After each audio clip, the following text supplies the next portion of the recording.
All right, we're live. Hey folks, it's Bill Quain here in the studio today with Amanda Inza. Amanda, how about sticking your head in there and saying hello? Hello. So this is, I guess this is our third Yep. session of the internship students giving us their tours of their property there in HTMS 4970, spring semester 2016. And I'm really excited about this. Everybody's done such a great job so far. Today we have Mary and Kylie who are going to give us a tour. We were going to have Bobby Tierney as well, but unfortunately he was going to do a live broadcast, which we were kind of looking forward to trying from his work through his iPhone. But his place, they were closed today, so no one was going to be there till 3 o'clock, and it just didn't work out for us. So you'll see below this, when you look on the page there, after this is posted, you'll see that there's a link you can go watch Bobby's video as well. So let's get right into this. I guess we're going to have Mary start today. And Mary, if you could unmute yourself now, is that what she needs to do? Right? Yeah, and then I'll mute you. And we'll get muted, and then and bring up your screen. Mary, introduce yourself and. Yeah. I think you need to. I'm going to mute myself. Yeah. There we go. Okay, well, you have to unmute yourself in order to talk, so I think it's just everyone else's volume has to be turned down. Yeah, they got to turn their volume way down. Now you're getting feedback because I know you got. Hello? All right, Yeah. that's better. Okay. All right, so I'm going to mute you now. Great. Okay. Hi, I'm Mary. 1 second.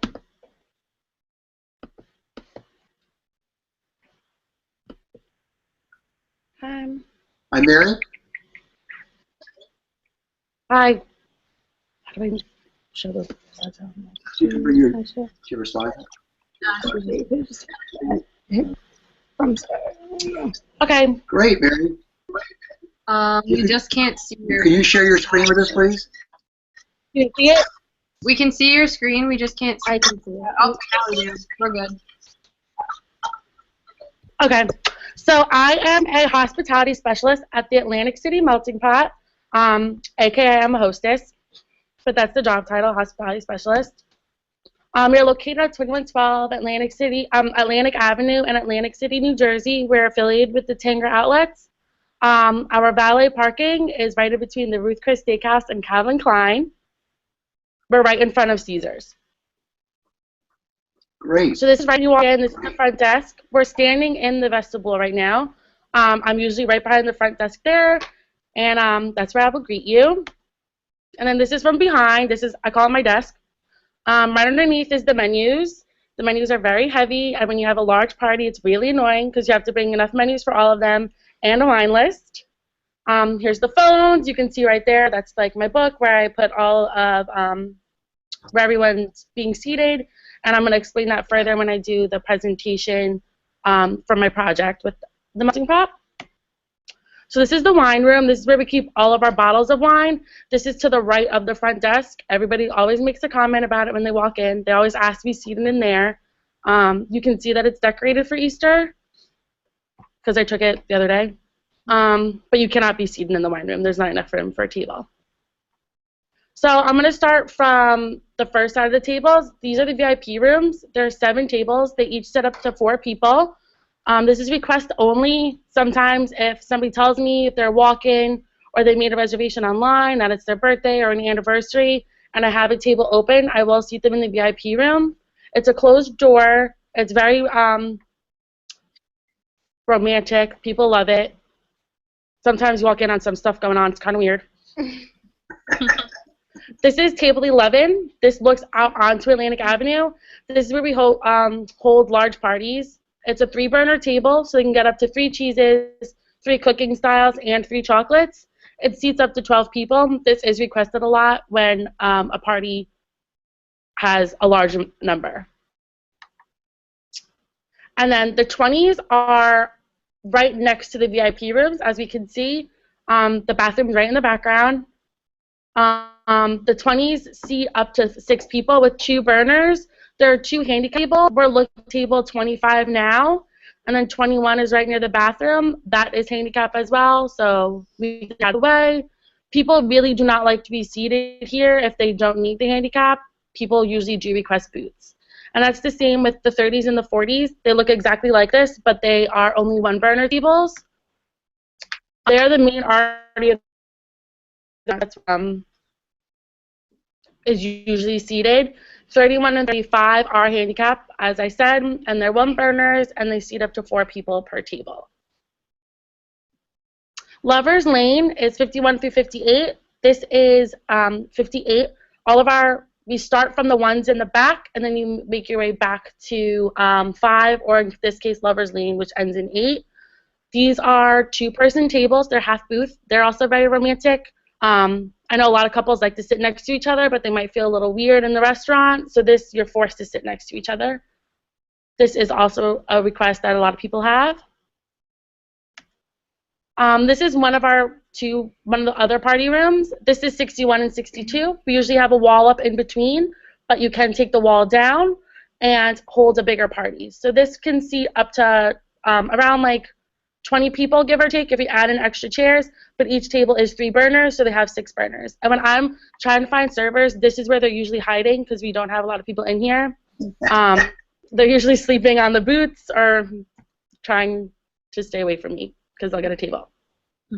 Mary, those half Uh-huh. that must be pretty nice because you've got 2 people sitting right next to each other sharing a pot of fondue and that kind of stuff. Yeah, it's very romantic. A lot of people like it. Sometimes they say that they're a little claustrophobic, but we're about like the perfect experience. So if they don't like their table, we do our best to get them into a different table. Great. This is what it would look like if the wall was up. This is table 65. As you can see, you can probably get about 10 people in here if we put in 2 more tables. But again, there's 3 burners on the table. A lot of the times, if it's a smaller party but we don't have a lot of tables, I can take a burner off and only make it 2 or 1. It's whatever the server and the party wants to do.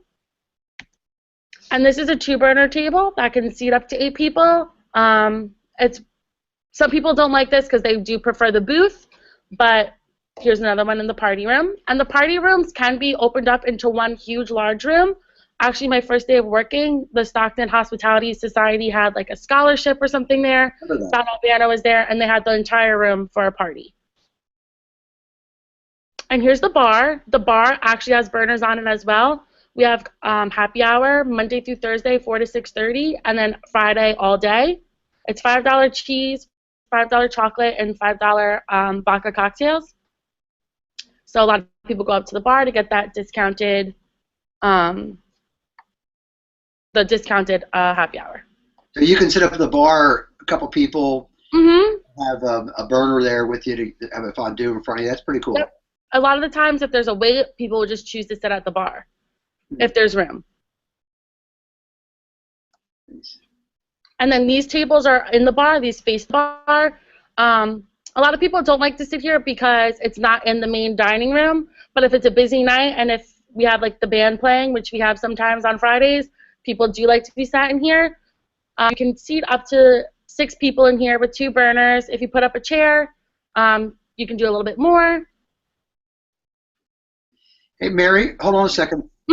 Listen, for any of you folks who are watching this live, if you want to text in any questions, well, first of all, text in and let us know you're here, or not text in, but do the chat, the quick chat there.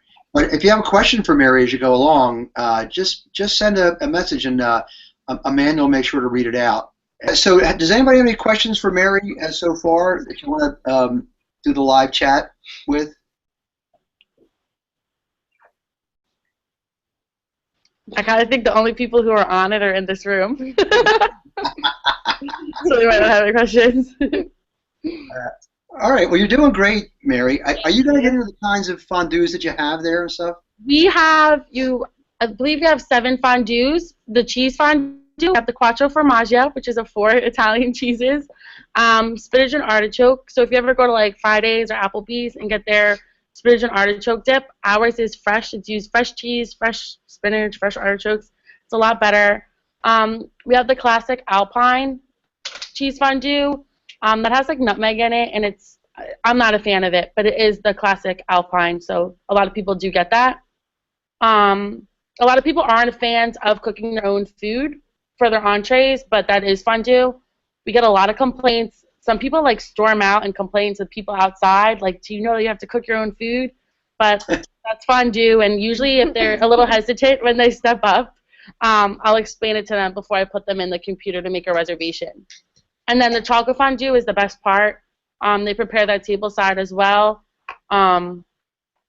We have the classic is a regular milk chocolate with peanut butter in it.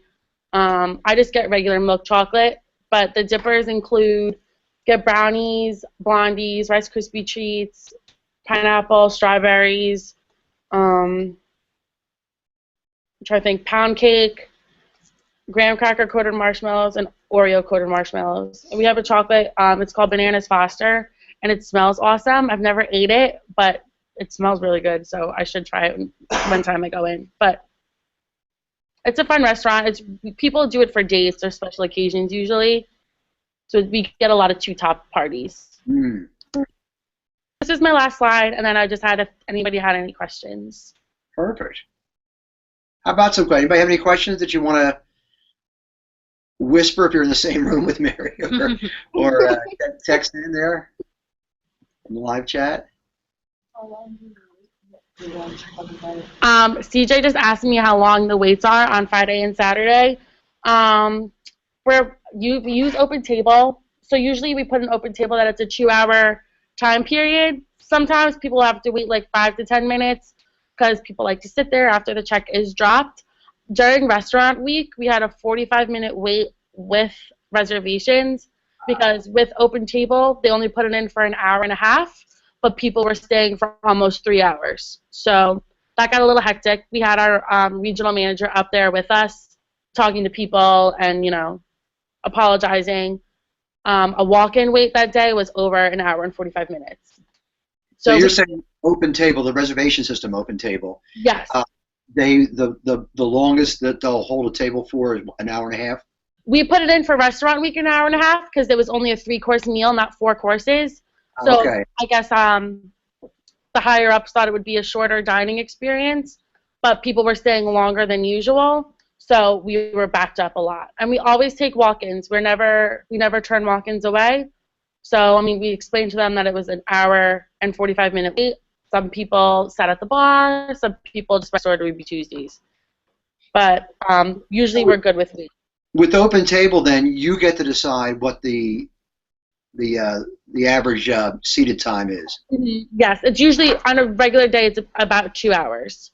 Okay. I'm not a fan of Open Table though. I don't really like Open Table. It's very confusing. Our regional manager likes to be overbooked, so we have fake tables in Open Table that really don't exist. Mm. And so then that way, because some people no-show and stuff like that, but then we'll be overbooked. So we hope people don't show up, or they run a little bit late or a little early. Yeah. But it's the only thing I've ever used for hostessing. I don't know if there is any other computer programs, but that's all I know. Well, it's the most popular, and of course you can use your own point of sale system for it, but and then you're not getting the outside bookings, and whoever calls you in there. So Open Table, it's a pretty standard thing. Yeah. So if you want to overbook, you actually have to create tables that are not there. Yes, we have. We call it Narnia. It's like an inside joke at the melting pot. It's 80 through 85, and they're just these tables if like in the bottom corner, and that way we can book up to 5 more tables in a 2-hour span. Yeah, because no-shows. There's a lot of no-shows in the world. There is a lot of no-shows. Yeah. Because Open Table is so easy to use, we'll make reservations at more than one restaurant. Like Valentine's Day, we had a ton of no-shows. Mm. And a lot of walk-ins, so it made up for it. But Valentine's Day, we split tables in half again. So like the bigger party room, we see only some people in the booth area, some people in the chair area. We had like a flower arrangement that split the circular tables in half, so then that way we can get more covers and accommodate more people. Nice, nice. That's interesting. Yeah, that's an interesting way to get around the open table problem because Mhm. number of people just don't show up. So, oh well, super. And of course, I guess if you're just taking it on your own system, all you do is you don't have to create a separate, an anonymous table. You just Yeah. thing there. Well, that's excellent, Mary. Nice job with that. And Thank you. tell us about your project a little bit. What's your project going to be? I am like the head hostess, I guess you can say. So I am in charge of running the books. So I will put who gets the table, where they're sat, and everything like that. And it's not that it's confusing, but it takes a while for people to get the hang of it. So I want to make almost a training manual to show different scenarios of who would get sat, who wouldn't get sat. Um, Sometimes a server will get a table that just says cheese only, so you would reseat them first. You wouldn't go to the next person in the rotation. Okay. You need to make sure a server is only allowed to have up to 3 tables. If they're like a really good server, they can have up to 4, depending on how busy the night is. But we have to stay within section as well. We have pickup tables, but I like to stay in section, and I like to follow the rotation as close to possible. But if somebody has a VIP request, I need to put them into the VIP room. So the server that's next might not have a VIP room in their section, so I need to go to the next server with that VIP room in their section. So there's just a lot of rules. There's like unspoken rules too, like if you should seat the bartenders with the table or not. So I'm in the process of doing a training manual, so if there is ever new hosts to come up, they You broke up there a little bit. Yeah, people think that being a host or hostess, they think it's just you just take people to their tables, but it's you're running the restaurant floor. You're the restaurant floor manager, and it's a really important job. Well, super job. Did we lose Mary's audio there? It's just breaking up a Yeah, little you're bit. breaking up for some reason, Mary. I tell you what, let's thank Mary, Thank you. Mary, and we'll go to Kylie. Okay. I can't it's not like. Oh yeah, listen. Anybody who's here but is not presenting, make sure you log in on the live chat so we know you're there. Okay. And Kylie, can you introduce yourself? She just needs to unmute herself. Oh, Kylie, you need to unmute yourself first. We can't do it. Okay, can you hear me? Perfect. Maybe. Oh, higher your volume. Oh, can you hear me? Perfect. Okay. So I'm Kylie. I work at Passion Vines. It's a liquor store there's 2 locations. There's one in Summers Point. There's one in Egg Harbor Township. I work at the one in Summers Point primarily, and we also have a bar inside, so we do a lot of wine tasting, beer tastings, whiskey tastings. We have a lot of different events that go on. So let me share my screen. Kylie, somebody else. Does somebody else have their, I can't hear you. yeah. Can somebody, the other people in the room, turn their volume down? Mary. There we go. There we go. Yeah. Okay. Is that better? Yeah. Yeah. If I got to give full disclosure here, I love Passion Vines. It's really great. I go to the one in Summers Point a lot. Kylie, I forget, have I seen you in there? Yep. Yeah, I thought so. And because we've always had people there. I mean, it's been a great place for our co-op and internship people. Yeah. Michael Bray, he's the owner. He's coming to speak to the career development class on Wednesday. Oh, terrific. Yeah. Oh, tell him I said hello and what a great job the place is, would you please? I will. Thanks. Okay, so like I said, I work at Passion Vines Wine and Spirit Company. On the left-hand corner, you'll see a picture of the owner, Michael Bray, and the bottom, I'll have a better picture later on, but we just redid our bar, and we added a whole new whiskey rack. So this is one of the pictures of the front of the bar and how it's new. Are whiskeys becoming really popular, Kylie? Yes, yes.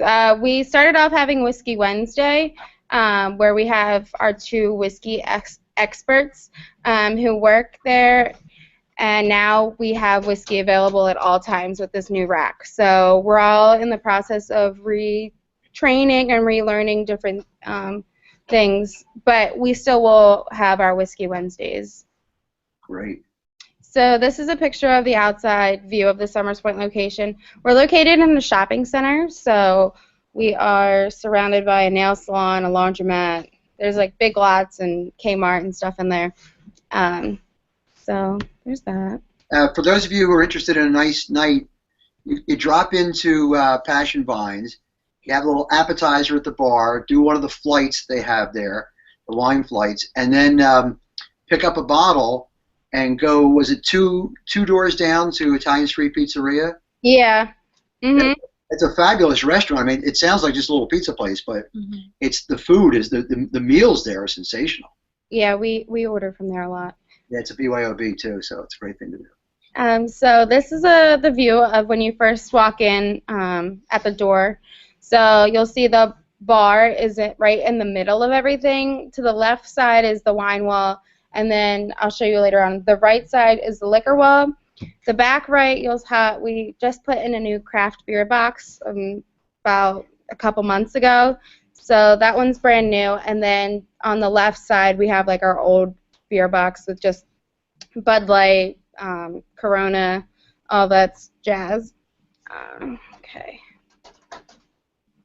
And then this is a panorama of the liquor side. So you'll see the front door, and there's a front wall section which has all of the expensive like scotches and whiskeys, and then it goes into like the bourbons, and then we have just regular like liqueur, and then we go into the vodka, tequila, and then at the very end of that wall we have warm craft beer, just in case someone didn't want it cold already. And you can kind of see the front counter too in this panorama that I took. It's not a big place. No, it's not. It's very small, but it does well. So this is a picture of the craft box that we put in, and we also had a local artist come in, and he started a mural on that side of the wall. So it's very abstract, and we're soon going to be expanding it across the store. In the picture to the right, you'll see a side view of the non-alcoholic section, and you can see the swinging doors that lead into the back and how the mural is on there as well. So, let's see. This is a view of the back of the non-alcoholic shelf. We keep a decent amount of stuff there. We have like club soda, tonic water, all the basics that you would need. And then here's a view on the right of the regular old beer box, and then you can also see the sparkling wine on the side, on the other side of there. And we also have some back stock that we keep back there with our liquor license. It's very different from other places. We can't have any alcohol open on the floor, like in boxes. We can't have any open boxes that are visible. Everything has to be on a shelf and up against the wall. That's considered alcohol. Okay. Weird license that they have. This is a picture of our front of the non-alcoholic section. On the left side, you'll see just like a regular soda thing with just Sprite and all that other stuff. And then to the right of that, we have our cheese fridge, which we sell DeBruno Brother cheese. It's located in Philadelphia. It's very good. And we also have the cheese available at the bar on like our cheese plates that we offer. I love those cheese plates. Yeah, they're really good. Here's a panorama of the wine wall. Like I said, when you walk in, it's to the left. It's broken up into different regions. We have California, Washington, Oregon, and then we have Italy, France, and our front wine wall is kind of like our miscellaneous. We have our Rieslings, we have a New Jersey section, we have Chile, Argentina, New Zealand, all different regions of wine that are up there that aren't as popular. So this is a view of the front counter. We sell, as you can see, there's pints and half pints, and then there's also like little shooters up there. And we have a selected amount of cigarettes that we sell. We also sell Jerky James, which is new and upcoming. And then we also do lottery there. That's pretty popular, and lottery customers are really intense. That was probably the hardest thing I had to learn there. It's difficult to understand at first, but once you get the hang of it, you know how to do it. What makes that challenging, the lottery customers? Well, they have their certain numbers that they like to play, and they have their own like lingo. So if you don't understand them, or if you're not fast enough for them, they start yelling at you and getting upset at you. Sometimes they even try to like punch you. That happened before to someone. So Oh no. it's very interesting. They get very intense. So it takes a lot of patience with that. So here's the bar. You can see the front view. We have 2 registers at the bar.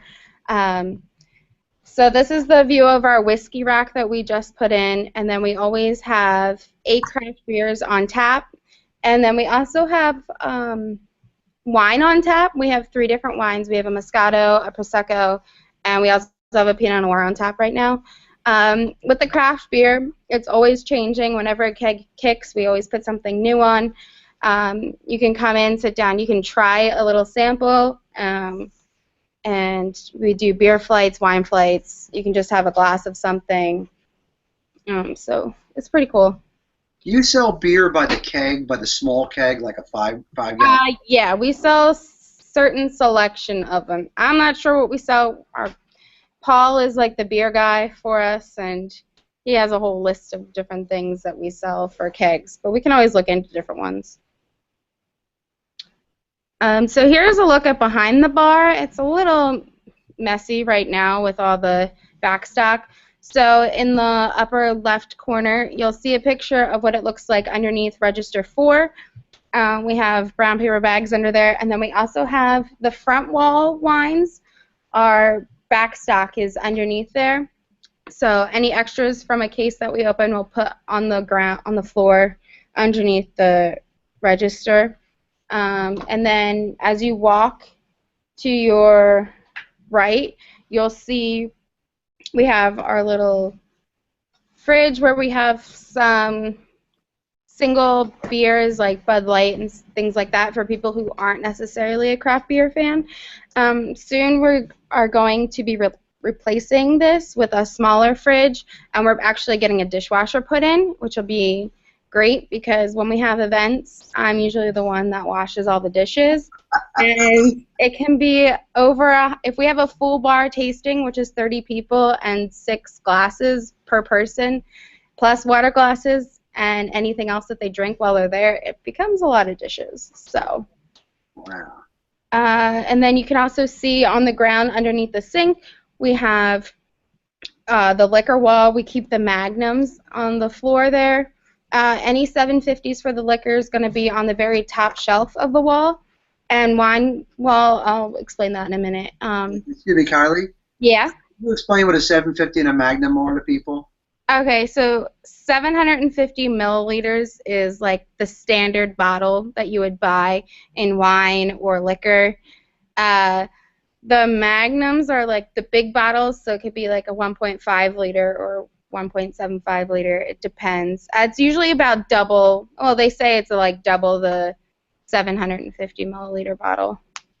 Yeah, a lot of times when people are having a big group, they get a Magnum of champagne, which is a really nice presentation. It's, you know, it's twice the size. By the way, the different wine bottles, they go up through, they start with, you know, the 750s, they go to Magnums. They go up through some really strange ones, Jeroboams, Nebuchadnezzars, Balthazars. I mean, it's just all these great names, and some of them are just huge. There's one that's, I think it's the equivalent of, I think it's 7,500 milliliters. It's, you know, it's 10 750s. Wow. Yeah, we don't sell those. But No, they're pretty rare anymore, but they're just a great display item. they're really cool. So then you can see to the left of the sink, we have where we keep our pint glasses for beer.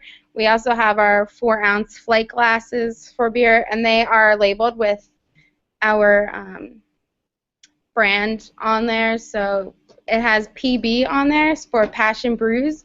That's like our beer part of the company.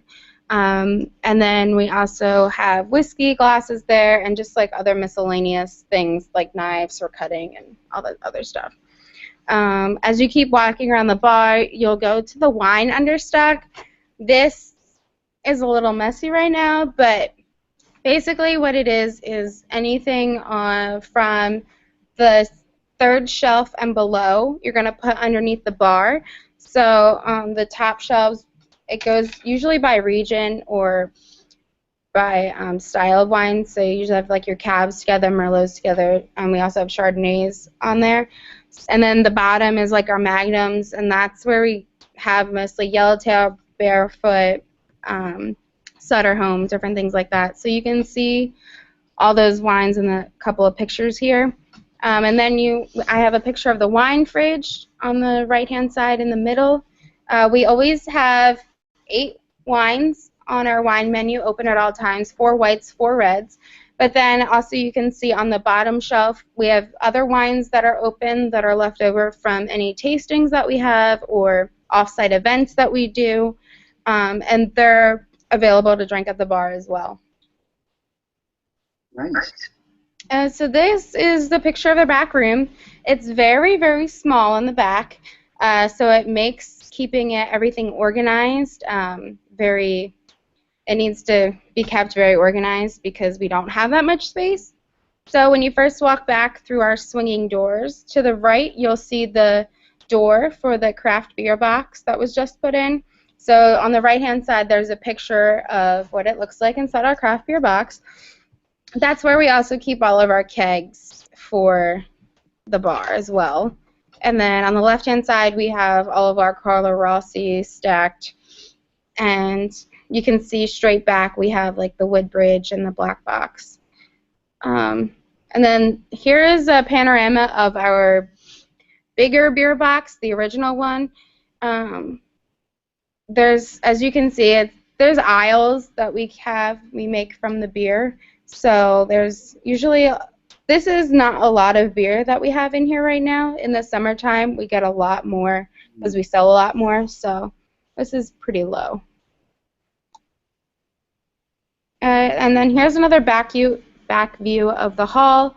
If you were standing on that wall where the Woodbridge was stacked, we keep Yellowtail together and Sutter Home on the other side. And then this is a picture of our office. This is actually a lot smaller than our old office. The old office used to be where the craft beer box is now, so we had to downsize, and it's a little messy at the moment, but we all have our own cubbies to keep our stuff in. We keep any special requests back there, any orders that someone made online back there for people to pick up. And this is our back corner. We were in the middle of painting our bathroom, and we also had a transfer that day because if we need something or the other store in Egg Harbor Township needs something, we'll make a transfer and then we move product back and forth between stores. So it's a little messy at the moment. We just put in that black shelf that you see on the left-hand side. 2 of the guys built that so we had more storage. And we also have the mop sink back there and like our dustpans.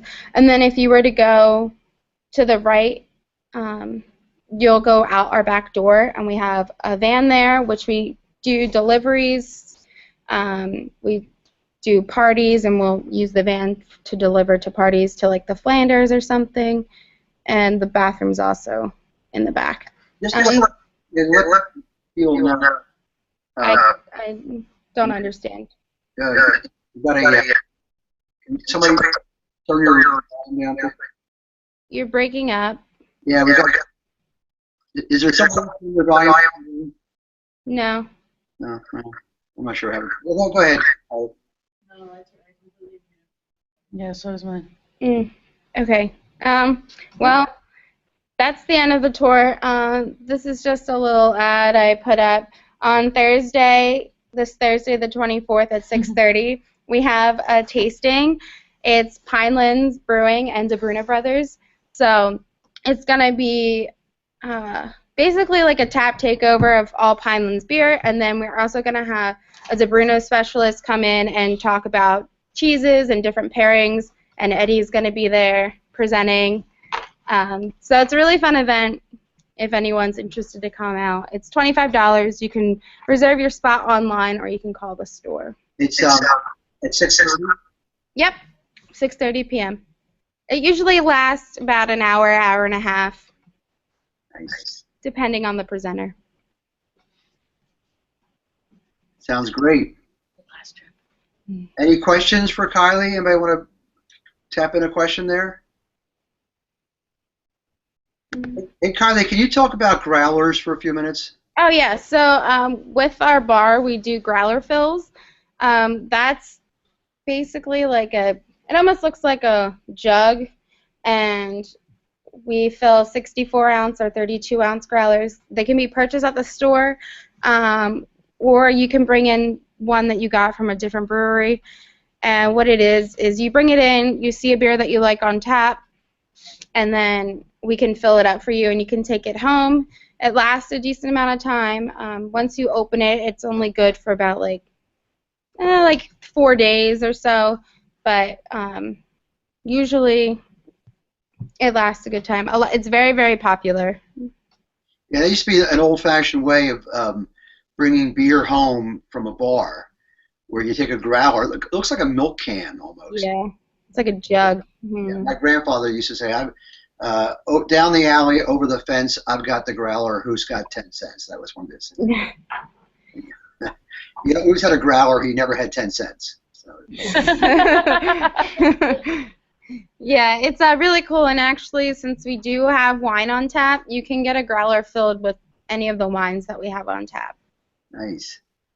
So. Well, wonderful job. Any questions for Kylie? So don't forget, folks, that's this Thursday, 6:30, Yes. March 24th. Yes, Eddie will be there presenting with Pinelands, and I will be there as part of the events crew for Pasha Mines. So it's two students, two different internships coming together, one big event. Yep. Terrific. Well, that was a wonderful job. Could you mute yourself there, Kylie? Or we'll mute you. Okay. Great.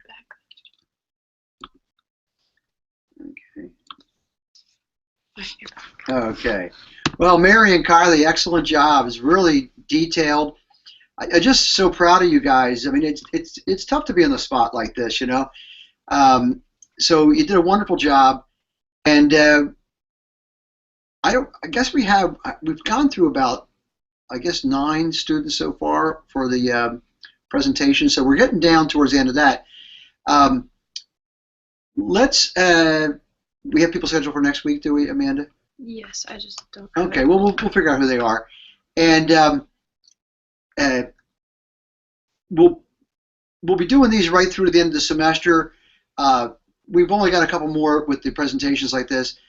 What I'll do in another couple weeks, I guess, is we'll have a session where I'll answer questions about your projects, you know. So if you have questions about that, we'll do a webinar like this. You can ask them, and so that's terrific. Great job, everybody, and we will see you next Monday at 1 p.m. Unless you're one of the presenters, we'll see you at 12:45. Signing off.